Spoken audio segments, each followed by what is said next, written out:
January 2015, the Bocuse d'Or, the world's most prestigious contest for French cuisine, is being held in Lyon, France.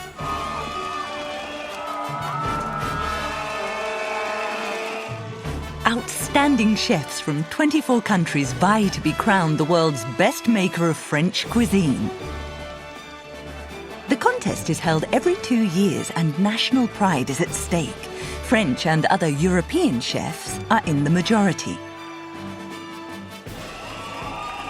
But in recent years, chefs from Asia and the US have made great strides, placing high in the final results.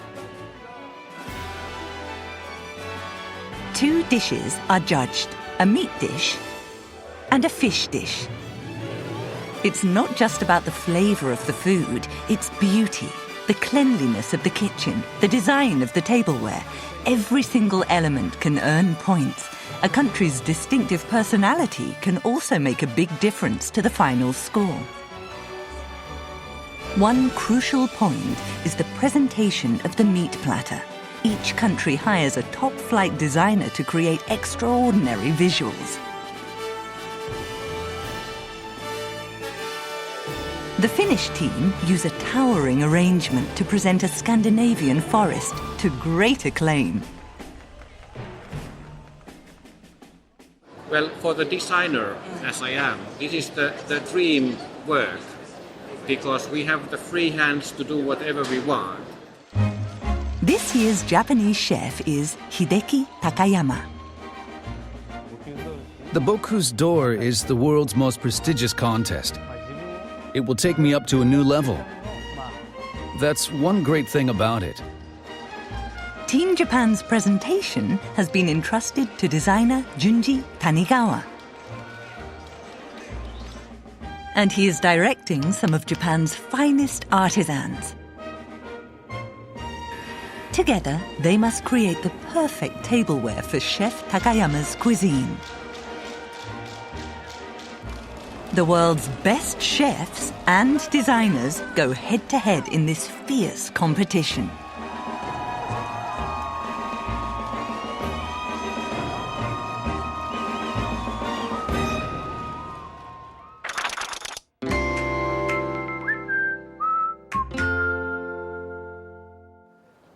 The Nakameguro area of Tokyo. This is where the designer in charge of the Japan team's presentation works. Junji Tanigawa. He's created countless spatial designs for commercial facilities and events. At the temple Yakushiji, a World Heritage Site, he used a cutting-edge planetarium system to recreate the night sky of 1,300 years ago.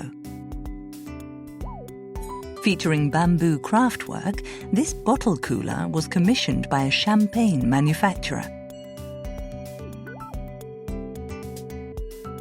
Chef Takayama was so impressed by this cooler that he asked Tanigawa to design the tableware for the Bocuse d'Or.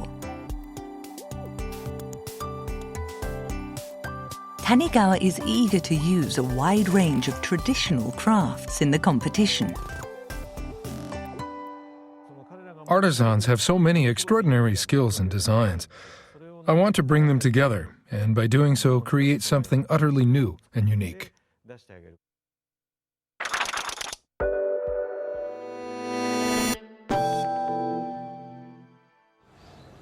Ashiya is a city in Hyogo Prefecture in the west of Japan. It's home to the restaurant that's the base for this year's Team Japan chef. Hideki Takayama, 37. He trained at a highly acclaimed French restaurant and became chef here in 2007.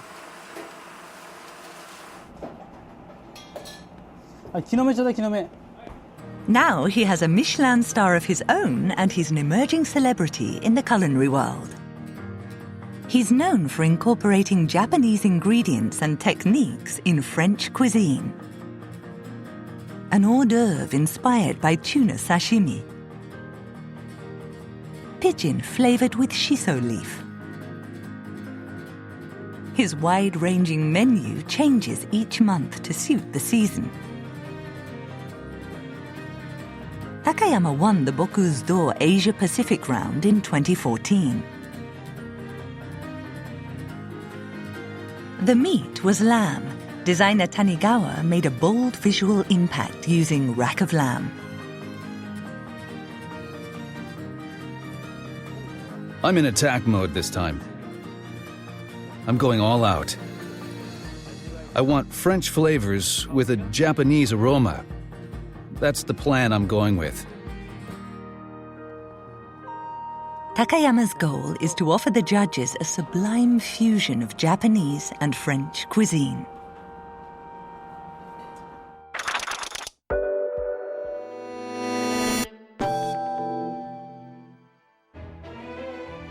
The Bocuse d'Or meat dish is served on a large plate.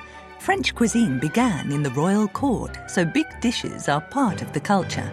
A lavish display and visual appeal is vital.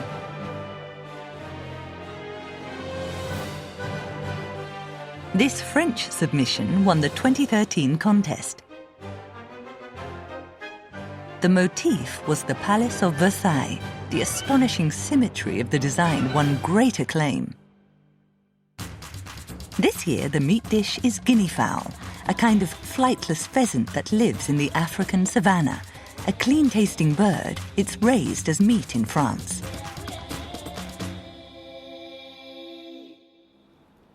Takayama wants the guinea fowl to play an active role in the presentation.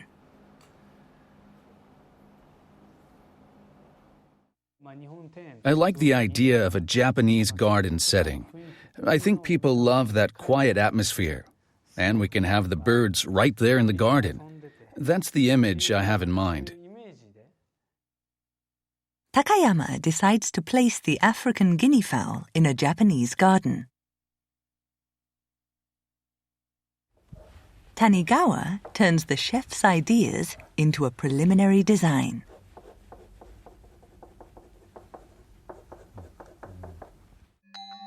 And here it is.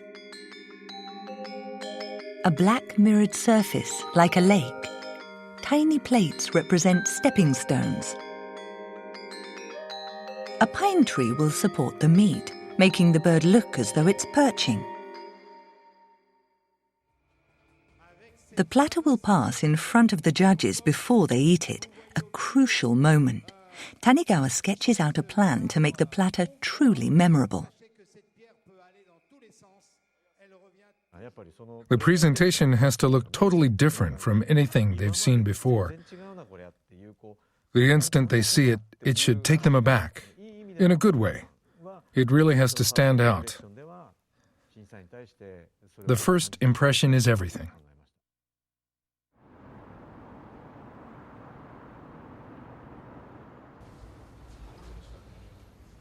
October the 22nd. Takayama visits Tanigawa's office to discuss the platter design. The top scoring teams all show off the main ingredient very simply. You can recognize it instantly. I think that's a very important point. Takayama is thinking of frying the guinea fowl in the shape of a bird. But the golden brown color of the cooked meat will not stand out against the rich brown of the tree.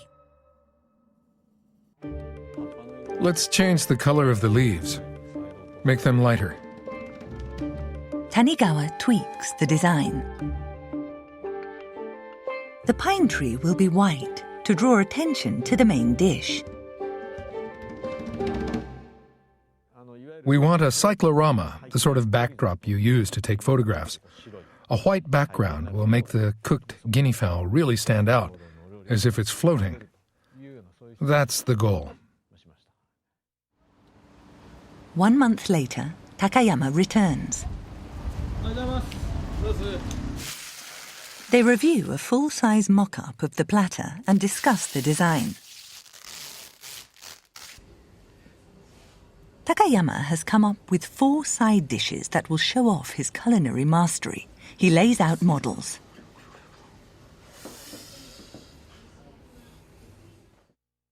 But there are too many items. It's overcrowded. The number of items affects everything. We absolutely need to make a decision on the number. Tanigawa removes one dish and changes the layout. With 4, it looked like this. But with one dish removed, the appearance is very different. The whole garden looks so cool. Like a real garden. Right. Because I'm a designer. One less dish makes for a much better balance overall. 3, not 4. It's difficult to lose a dish, but the visual advantage of using just 3 is very persuasive. Next, a team of superb artisans will harness their skills to create the chef's platter and tableware.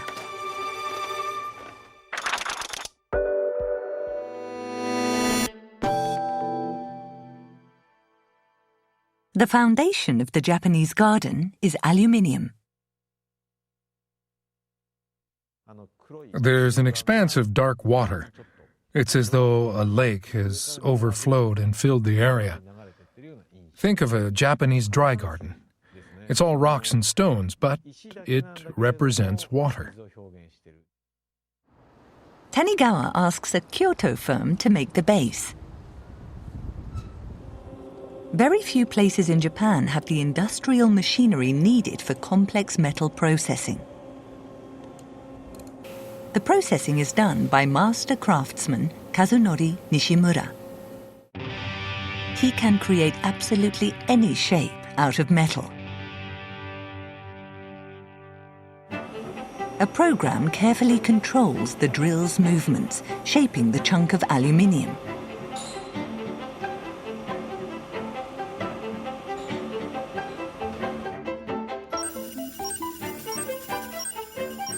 "20 hours later, the basic shape is complete. Now a 1mm drill bit is used to create the pattern of water. Each line is just 0.03 millimeters deep.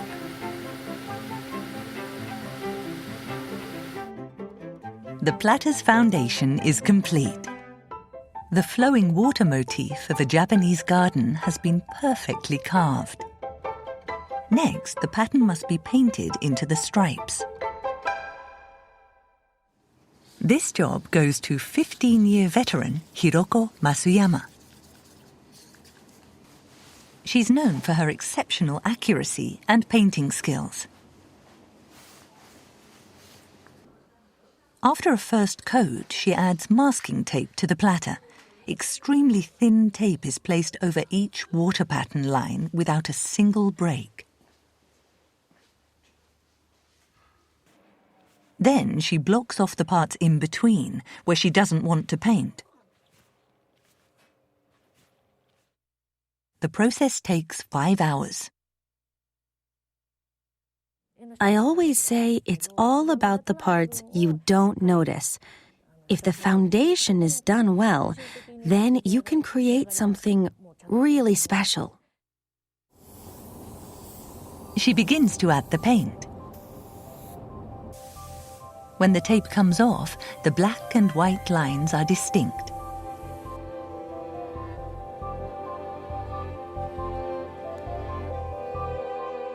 Finally, a mirror board is placed on top. Each craftsman drew on all their skill to create the best possible foundation for the platter. Meanwhile, Takayama is trying out different side dishes to serve on this foundation. He sticks somen noodles onto a ball of chestnut and truffle paste. Somen are thin wheat flour noodles. They are a popular dish in Japan. Once fried in oil, the result looks like fallen chestnut burrs. Next up, small Japanese eggplants. He stuffs them with a classic French dish, chicken in red wine. When I tried stuffing the eggplant, it looked like a lantern. That was perfect for my theme: Japanese visuals and French flavors. These vivid dishes will fit perfectly in the Japanese garden. Now onto the tree for the guinea fowl. The tree's design is based on origami. It'll be made from wood, but I want it to look sharp. The sharper the pine tree, the better the contrast with the round guinea fowl. That's what I'm aiming for. Tanigawa goes to wood-carving artist Ryuichi Ohira. Ohira is famous for his astonishing shaping skill. He can carve any form out of wood. He decides to use camphor. First, he starts with a chainsaw. It takes 8 hours to get the basic shape. Then he refines the shape with chisels. He uses 16 chisels and carving blades, each a different size. He completes the tree without ever using a file. All a file does to wood is ruin the texture. A blade gives you a much cleaner finish. That's because it slices so nicely through the fibers.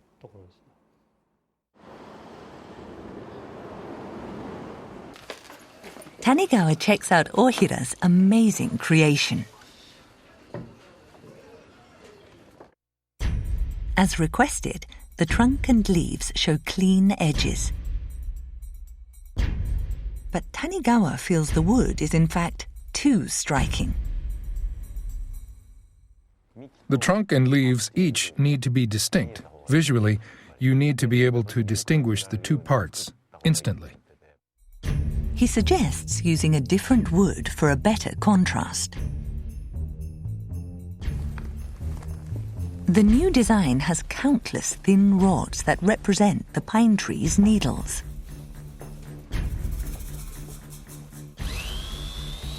Ohira has to cut away the leaves that took so long to make.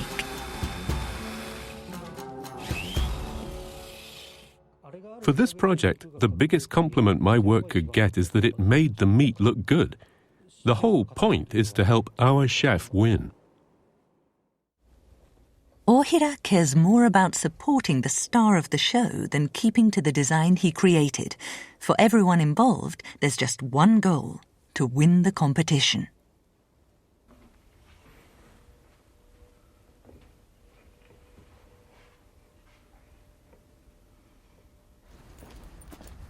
Tanigawa comes for another check.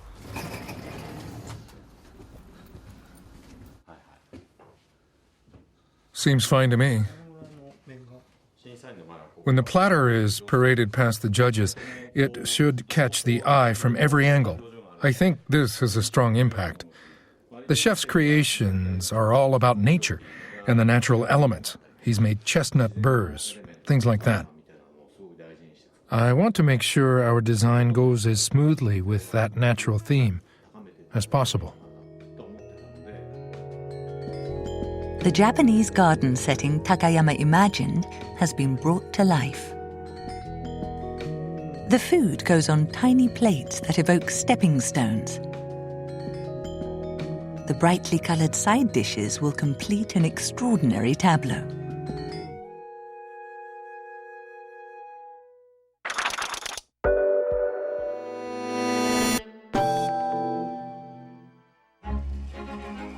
The next challenge is the fish dish. The fish servings are presented ready to be consumed on individual plates.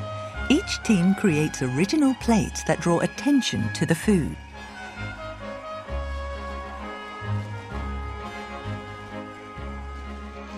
The French team has won the competition 7 times. A cloche covers the dish until the moment it's revealed. This clean white ceramic cloche drew everyone's attention. It's the creation of designer Sylvie Coquet. She works in Limoges porcelain, a traditional French craft, and has made many special order plates for famous chefs around the world. What was the key to this design? Part of what inspired this design was the olive tree. It's a reference to the area of France where the chef is from. And the chef's creation can be glimpsed through the holes. The fish is, in fact, visible. This year, the fish is river trout. Takayama wants to design a special dish that will bring out the delicate flavor of the trout.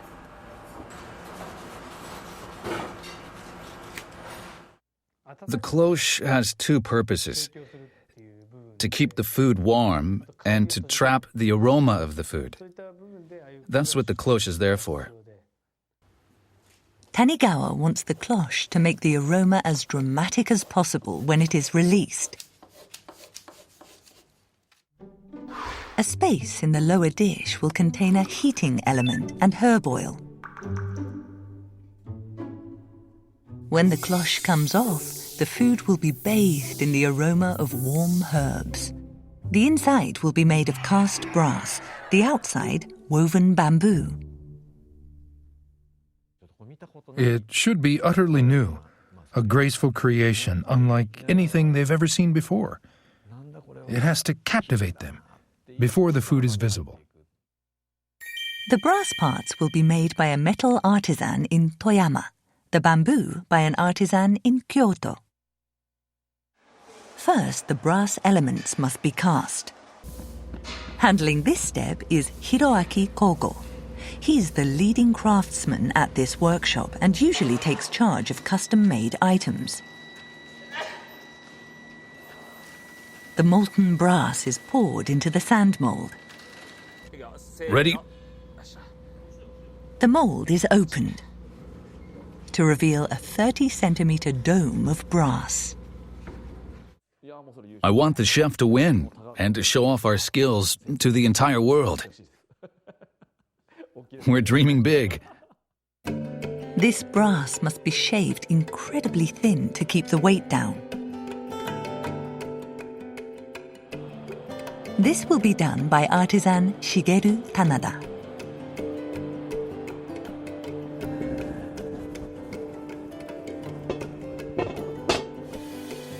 A lathe carefully slims down the domed brass. Any error will damage the metal, so he takes off 0.5 millimeter at a time.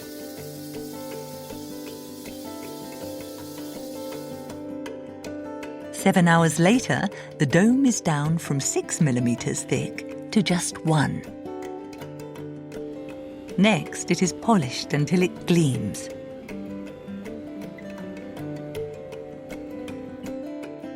And a silver plating completes this part of the cloche.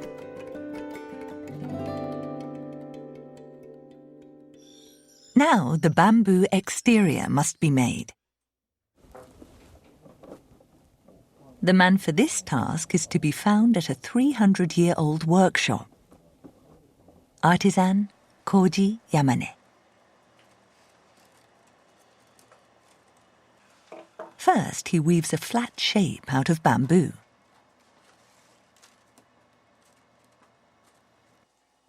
Then he places this into a special wooden frame. The bamboo strips must be woven to perfectly match the brass dome's measurements. 5 hours later, the bamboo is slotted over the brass dome.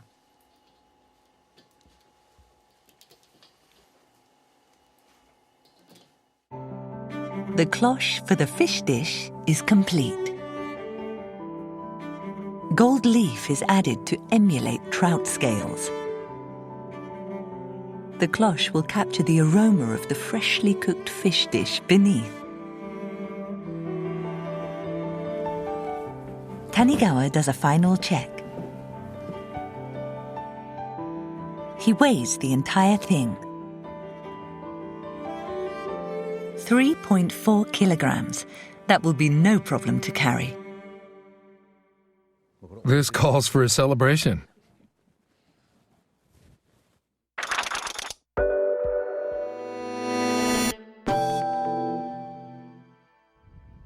Tsubame, a town in Niigata Prefecture.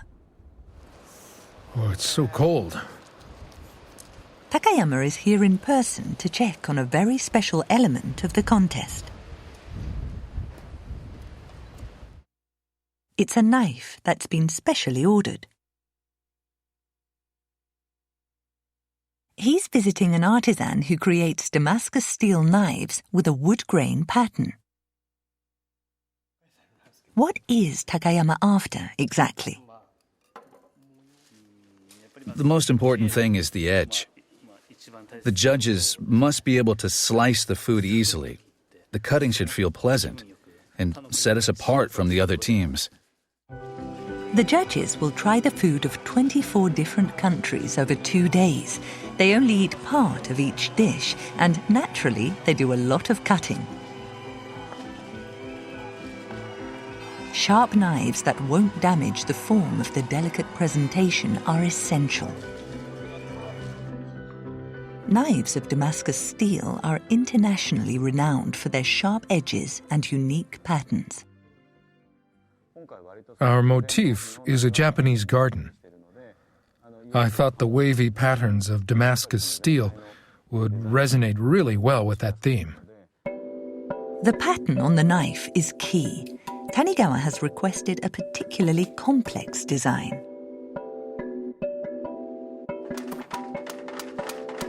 Blade artisan Tomo Matsumura has created many original items for his customers.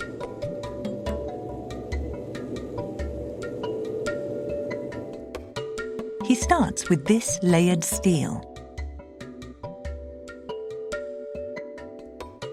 Rigid steel is sandwiched between 60 layers of stainless steel sheets. The layered steel is heated. Then hammered.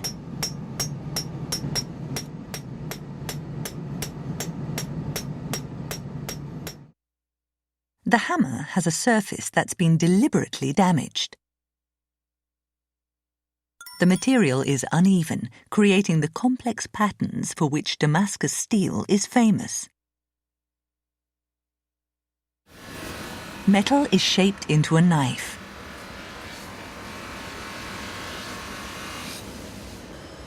The full beauty of the knife is revealed by glass particles that are blasted evenly into the metal.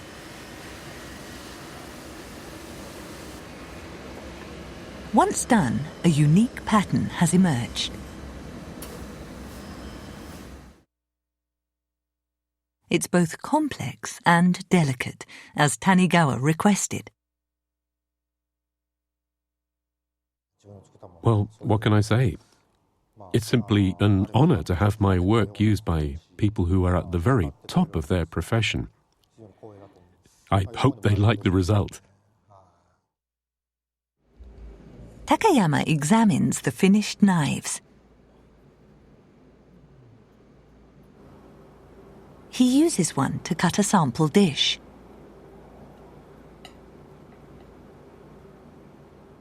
This is very good. It cuts so cleanly. No damage. Regular cutlery just isn't up to the job. To add a special Japanese touch, chopsticks are made from ebony.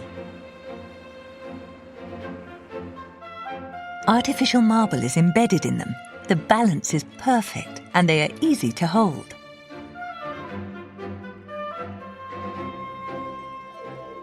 This special cutlery will help create the best possible eating experience. The menu is printed on sheets of paulownia wood, and illustrations are used to explain the Japanese ingredients. The key concept is the fusion of French cuisine with Japanese style. Preparation for the final presentation is now complete. I don't want Takayama to have any regrets about holding back.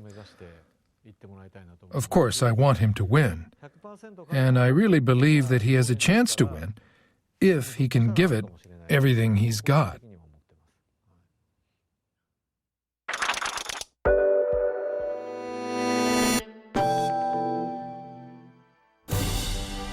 January the 28th.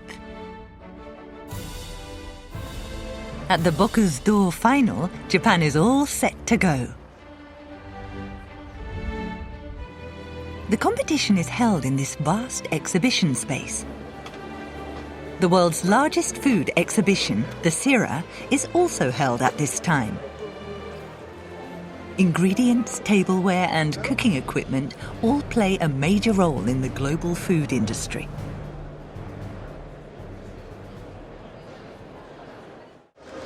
Special kitchens have been set up in one corner of the space for the Bocuse d'Or.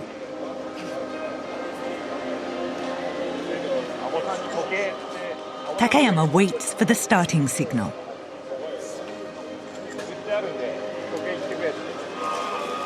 The audience is packed with supporters from every country represented, and they cheer on their compatriots.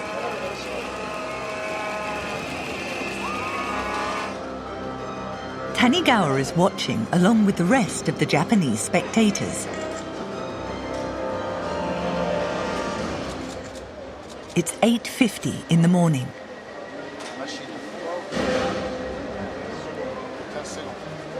Three, two, one. The Japan team is off. They must produce meat and fish dishes for 14 people in 5 hours and 35 minutes. The cooking is done by the chef and 2 assistants. A team coach checks constantly to ensure that everything is moving according to plan.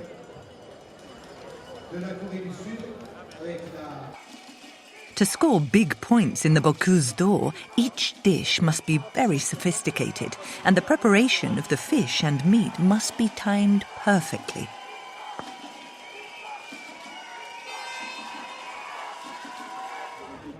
We asked a French food critic, what's the key to winning the Bocuse d'Or? Everybody knows that salmon is easy to work with. Trout is not. I'd say that the fish often seems to be the deciding factor when it comes to determining who does best in the Bocuse d'Or. Takayama begins preparing the fish.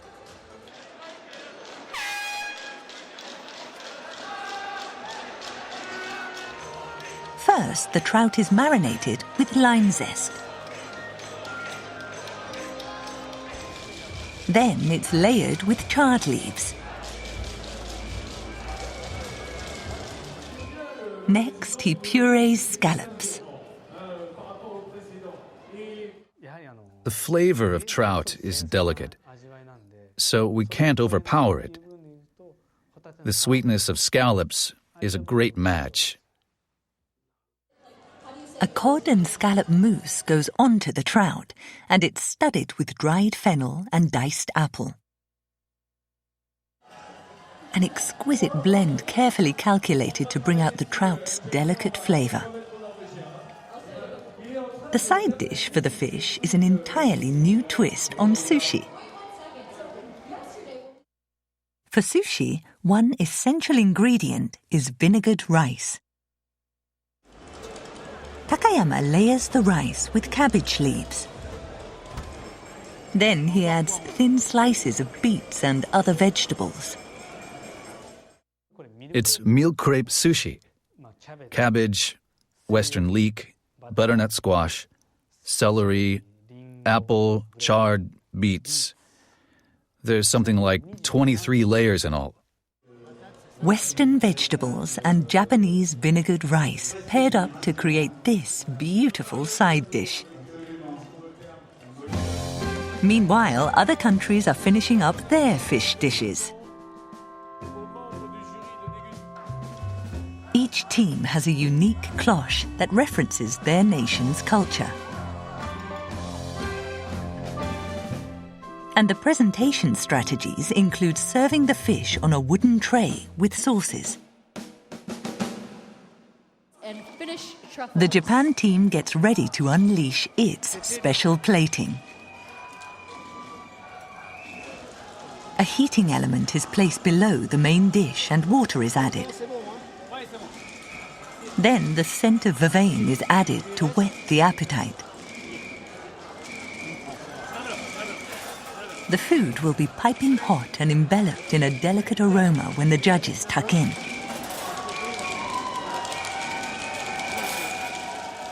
At last, it's the Japanese team's turn. Their fish dish will be judged.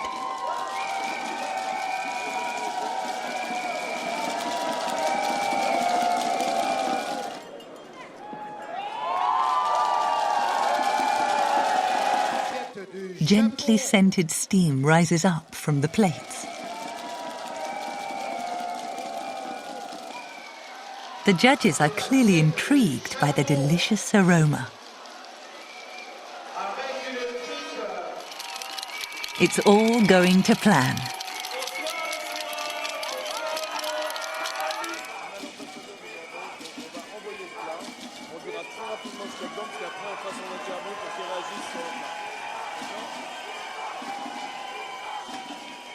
And the judges have a chance to enjoy the sushi with those special ebony chopsticks.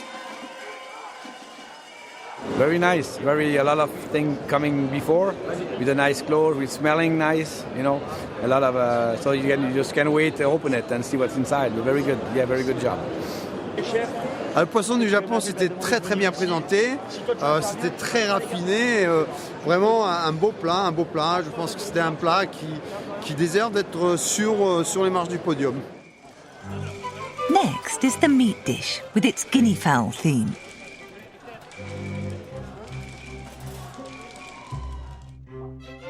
The base of the dish is foie gras. On top of that, we put a layer of miso. Then we top that with sansho leaves. We're going to use plenty of fresh leaves on the dish. Miso is a Japanese ingredient made by fermenting soybeans. It's best known for its use in dishes like miso soup. The sansho leaves are actually called kinome. They are a popular garnish in Japanese cuisine. The miso-coated foie gras and kinome are sandwiched by the guinea fowl. Then everything is packed into a metal mold. When it's heated, Takayama attaches a tail to recreate the shape of a bird.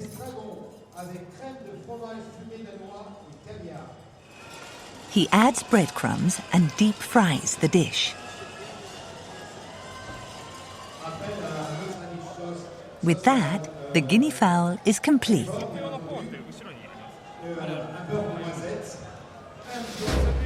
The other teams complete their meat platters. The European teams are masters of this kind of big dish. Their platters show exceptional skill.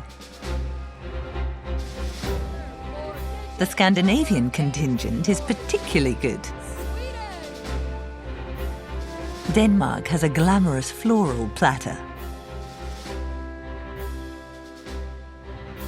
Iceland has a volcano motif. Norway, 4-time winners, choose a Viking theme. Northern Europe always does well in the Bocuse d'Or.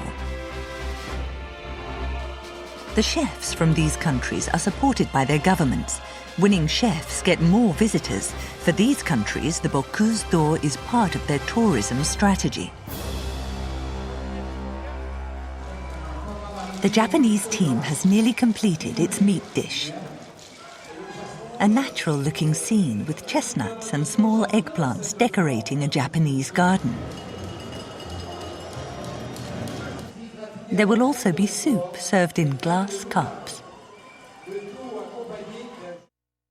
They were thinking of 3 dishes, but ultimately Takayama couldn't help but add one more in an effort to wow the judges. Will it do the trick?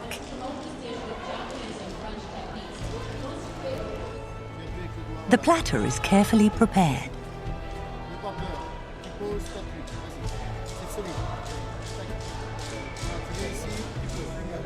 Finally, the white setting for the meat is added.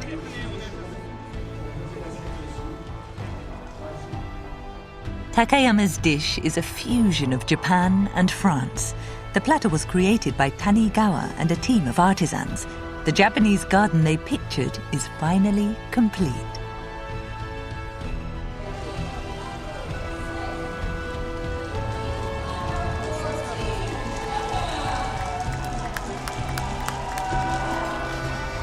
It goes to the judges. Oh là là, que c'est beau, mesdames et messieurs!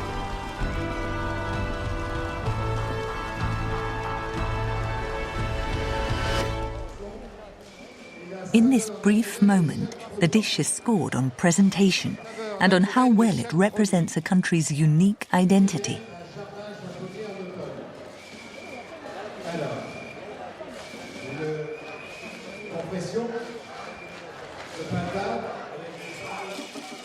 Then the platter is served, and the judges focus on the all-important flavour.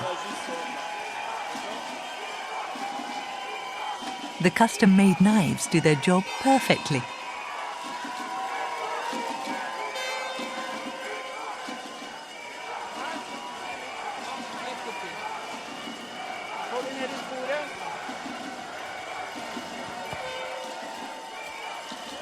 It looks like a fusion between East and West. It was beautiful, really.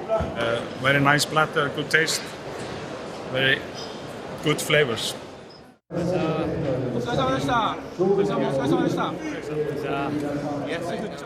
I did everything I could. I served what I had, and that's all I could do. I'm done. This is a spectacular event, and I've given it everything I have. Are you ready to see your teams? It's time for the results.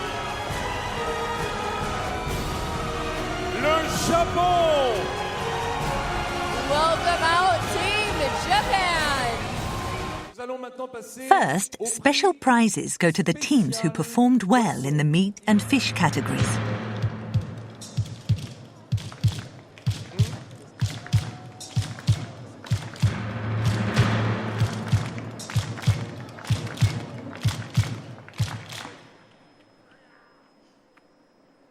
Japon. Le Japon! Congratulations, Japan, for the... A high score for the fish dish. The unique cloche and Takayama's perfectly judged additions, which brought out the best in the trout, have been well rewarded. Is he now a step closer to an overall win? Finally, they announce the overall winners for both dishes.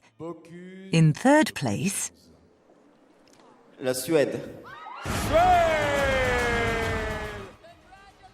Sweden presented a platter with a modern design and egg theme. Next is second place. United States!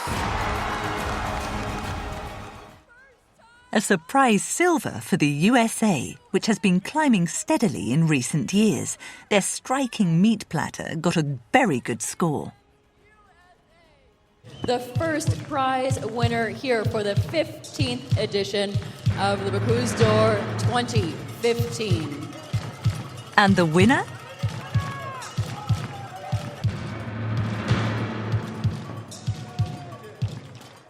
Le Bocuse d'Or est attribué à la Norvège. Congratulations, Norway! Norway took first place by making the absolute most of its ingredients. Traditional Norwegian silverwork was used to give the meat platter a Viking appearance. The fish dish came with Viking-style knives, emphasizing the team's identity. La Norvège, déjà 4 fois vainqueur. La Norvège qui tenait le palmarès du plus grand nombre de victoires au Bocuse d'Or. And Japan? An impressive 5th place.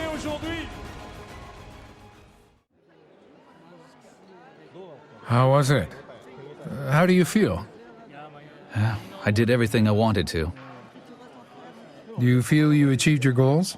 Yeah, there's nothing left in me. Did everything I could.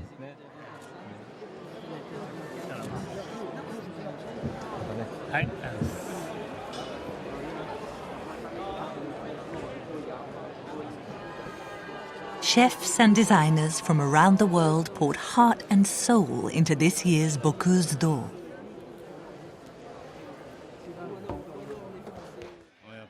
I saw the other team's presentations for the first time at the venue today.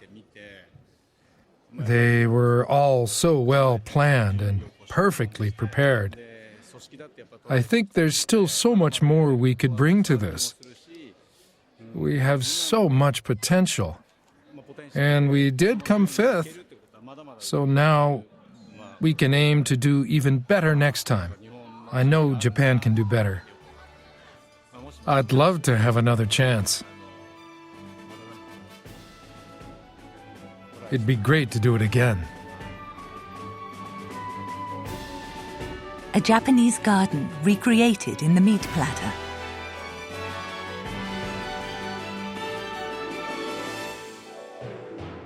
The fish dish, with its warm, beautiful aroma, so appealing to the senses. Chefs and specialists from across the world competing at the highest level of French cuisine.